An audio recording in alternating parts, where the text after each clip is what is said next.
결혼을 할 때는 언제 하냐면은 자기가 제일 반갑습니다. 역학 전문가 덕현입니다. 사임당입니다. 우리가 이제 살다 보면 결혼 중요하잖아요. 네, 그렇죠. 네, 좋은 인연을 만나야 또 결혼도 가능한데 네. 그런 인연을 만나는 또 시기가 따로 있을까요? 네, 있습니다. 네. 보통 네. 2년 그러면은 뭐 백마탄 왕자 완벽한 사람, 내가 꿈꾸고 있는 이상형 네. 이런 사람들이 와야 꼭 결혼을 한다 이렇게 이제 생각할 수도 있어요. 20대는 보통 그렇죠. 예. 근데 생각을 해보세요. 내가 꼭 원하는 사람을 만났는지 그렇지는 않을 거예요. 네. 예. 그러니까 거기에 이제 그 심리를 한번 이렇게 딱 생각을 해봐야 되거든요. 네.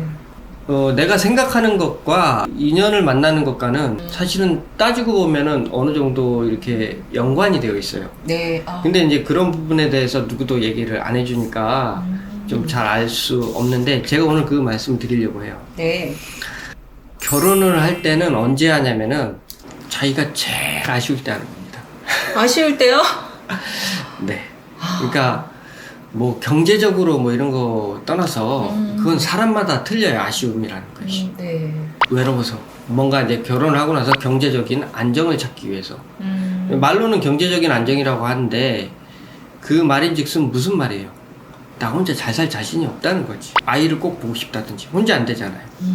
그 다음에 내가 뭔가 막 직장 생활을 열심히 하는데 너무 버거워요. 쉬고 싶어. 그럼 어떻게 해야 돼? 그럼 결혼해야죠. 네. 예를 들면은 반대로 한번 얘기해 볼게요. 네. 내가 돈도 많고요. 네. 돈도 잘 벌리고 있고요. 직장에서도 인정받고요. 매우 바빠요. 예, 그리고 뭐 외로울 시간이 없어요. 주변 친구들도 많고요. 아쉬운 게 별로 없어요. 네. 근데 어떤 사람이 와서 결혼하재요.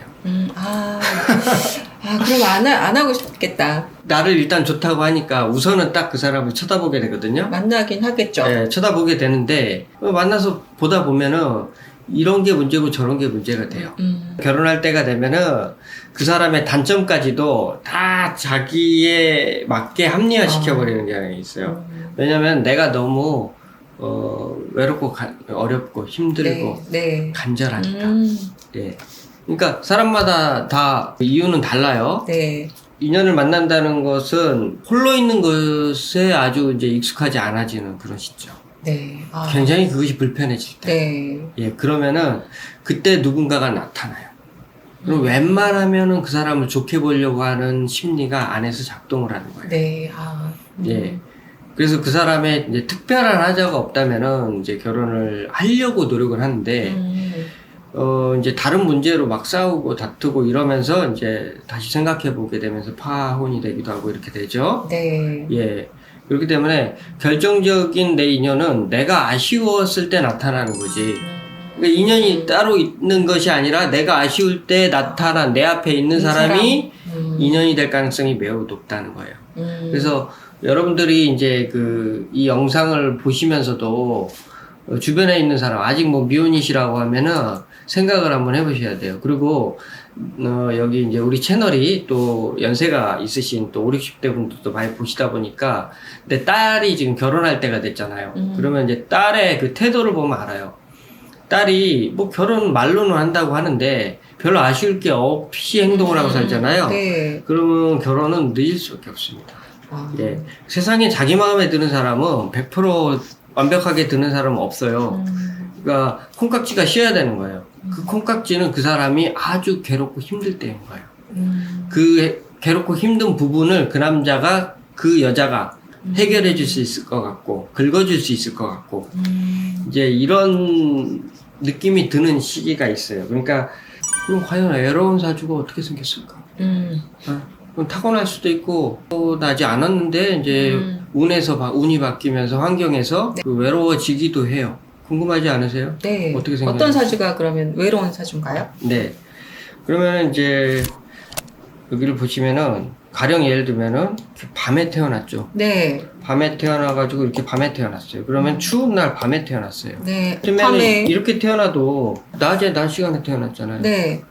사실도 마찬가지로. 그런데 중요한 거는 여기에서 나라는 기운이 여기잖아요. 네. 여는 여기고 내 태어난 띠고 나라는 자리를 이제 잘 보셔야 되는 게, 네. 이 주변의 환경과 내가 있어요. 이렇게 돼 있어요. 자, 여기는 반대로 이렇게 돼 있어요. 네. 자, 이러면은 외로워져요. 왜일까요? 아, 이렇게 하면 외로워진다고요? 외로움을 느낀다고요. 아, 느낀다고요? 외로움을 많이 느끼는 팔자예요. 왜 그럴까요? 아, 주변에 그런 거 아닐까요? 그래서 밤에 태어났지만 나는 밝아서? 그걸 좀 더 이제 이해를 높여가지고 생각하시면 더 좋죠. 네. 주변의 환경과 보면 모두가 춥잖아요, 이건. 네, 모두가. 근데 나만 뜨겁잖아. 네. 그러면 어떻게 이질적이잖아요. 아, 그럼. 이질적이니까 나를 이해해 줄 사람이 아무도 없죠. 심리적으로요. 그렇죠. 그러니까 이런 사람은 이제 좋은 사람이긴 해요. 따뜻한 사람이고 네. 좋은 사람이긴 하나 스스로는 외로움을 많이 느낄 수밖에 없는 네. 거예요. 이것도 반대로 이렇게 여름에 태어났어도 예? 나 혼자 이질적이잖아요. 네. 그럼 외로워지는 거예요. 그러면 이제 만약에 이런 식으로 되어 있으면 낮에 태어났다고 하면 네. 추운 기운도 있고 따뜻한 기운도 있고 네. 거기서 뭐 나는 중간에 이런 거 갖고 있어요. 그러면은 뭐 수생목하고 있으니까 이질적이지 않죠, 전혀. 네. 그러니까 이런 사주는 별로 외로움을 그렇게 많이 느끼지는 않아요, 혼자 있어도. 그러니까 사주를 볼 때는 이걸 무슨 격을 세우고 육친으로만 자꾸 보려고 하시면은 이 좀 깊이 들어가기가 힘들어요. 육친으로 보는 게 잘못됐다는 게 아니고 육친은 어떤 한 측면을 이제 설명하는 거고 기본적으로 사주를 보실 때 그냥 자연의 환경에다 딱 놓고 이럴 때 이 사주가 어떤 걸 느낄 것 같은지, 어떤 행동을 할 것 같은지, 네. 이런 것들을 이제 연구해 가시는 게 이제 공부예요. 네. 네. 심리적인 파악까지 가능하네요, 선생님. 그럼요. 사주는 모든 게 다 심리에서부터 시작되기 때문에. 네. 자, 예를 들어 볼게요. 이 사람, 이런 사주가 있다고 쳐요. 네. 그럼 여기서 여자가 누구예요? 여기 있죠? 네. 네. 네. 그러면은 이 사람은 추운 날 낮에 태어났잖아요. 네. 그럼 외로워요? 안 외로워요? 그렇게 외롭지 않을 것 같은데요? 그렇죠. 아까 네. 이런 대로 하면 내가 금이니까 네. 이 중간에 서가지고 화의 기운도 받고 있고 네. 수화 기운도 소통하고. 소통하고 있기 때문에 별로 외로울 일이 없다고요. 음. 근데 여자의 기운이 이렇게 이제 차은 기운을 갖고 있어요. 그렇다고 하면은 이 여자가 이 남자가 볼 때 그렇게 필요해 보이지 않죠. 네. 그쵸? 추운데, 네, 그렇죠. 뭐 여자도 같이 찬 기운을 갖고 있으니까 네. 전혀 특별해 보이지 않죠. 음. 예, 그렇기 때문에 있으나 없으나 별로 상관이 없죠. 음. 나 혼자 있어도 외롭지 않아? 외롭지 않고. 네. 그런데 이제 이런 사주가 결혼을 하려면 어떡할까? 어떤 상황이 와야 결혼을 할까? 이걸 생각해야 되는 거예요. 그게 이제 운명의 시간이 되는 거죠.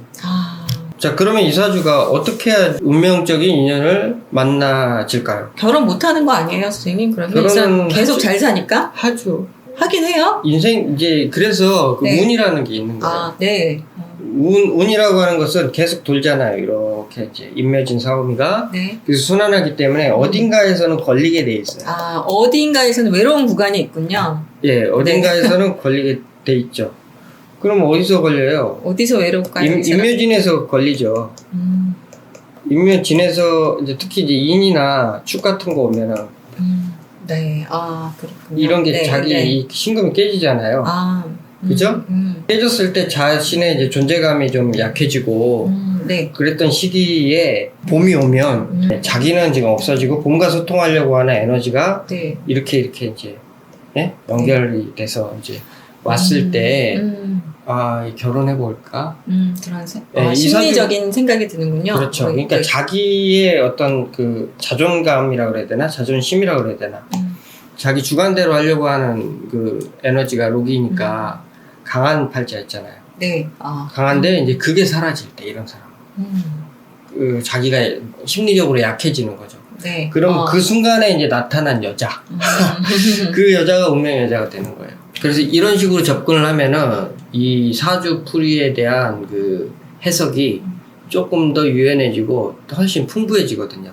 그 운명의 인연을 만나는 것은 뭐 특별히 따로 뭐 어떻게 그게 아니고 나의 그 어려운 시기에 그 시기에 그가 거기 딱 있으면은 그 사람의 운명이시죠. 그러면 그 운명의 시간을 만나는 시간이 언제일까를 보기 위해서는 내가 언제 가장 약해지고 외로워지고 힘들어질까. 그러면서 동시에 남자는 재성, 여자는 관성이 합일이 돼야 돼요. 합일이 되는 것은 내 팔자에 있는 어떤 글자와 끌려와서 이렇게 와야 돼요. 어떤 글자와 연결지어져서 이걸 끌고 오게 되는 거예요. 이게 뭐 자가 끌려와가지고 자축합으로 이렇게 뭐 소개를 받는다든지 끌려오는 거예요. 어떤 식상행위를 내가 하는데 그 하는 과정에서 여자가 생긴다든지. 이게 만약에 여자 팔자라면은 뱀사가 있으면 친금이 있지 않습니까? 네. 그러면 이것과 뭐 서로 합의되어 있으니까 이것이 움직이면서 뭐 인이 와가지고 신을 깨면서 외로워졌는데 목생화 이런 식으로 이제 연결이 됐는데 세운에서 이거를 강력하게 이제 견인하는 글자가 들어왔을 때 그러니까 이 글자가 좀 뭐랄까 내 인연에서 활발하게 활동하면서 내 글자와 이렇게 딱 맞물려서 들어와야 그때 이제 결혼하는 거죠. 내가 이제 결혼을 언제 할지 이거를 이제 예측은 못 하시겠지만은 내가 심리적으로 그 남자가 얼만큼 필요한지를 스스로 정해보면 돼요. 자, 내가 되게 외로워지고 힘들어지면요, 남자가 조금 모질라도요. 내가 생각했던 기준보다 조금 돈이 좀 적더라도, 성격이 내가 생각했던 부분하고 조금 다를지라도, 다른 부분이 딱 나의 이해관계가 맞으면은, 보통은 결혼을 합니다. 자기의 내면의 세계와 타협을 보는 거지, 뭐 특별하게 내가 원하는 사람이 나타날 때까지 기다렸다가 그 사람하고 결혼하는 건 아니다. 이런 말씀을 드리고 싶습니다. 오늘 인연이 들어오는 시기와 심리와의 관계에 대해서 선생님께 들어봤는데요. 사람이 극도로 고달파질 때 인연을 붙들려고 하는 마음이 생기는 것 같아요. 근데 여러분은 혹시 어떠셨나요? 결혼할 당시의 마음이 어떠셨는지 확인차 댓글 남겨주시면 검증해 보도록 하겠습니다. 오늘 영상이 좋으셨다면 구독, 좋아요. 알림 설정 부탁드리겠습니다. 마치겠습니다.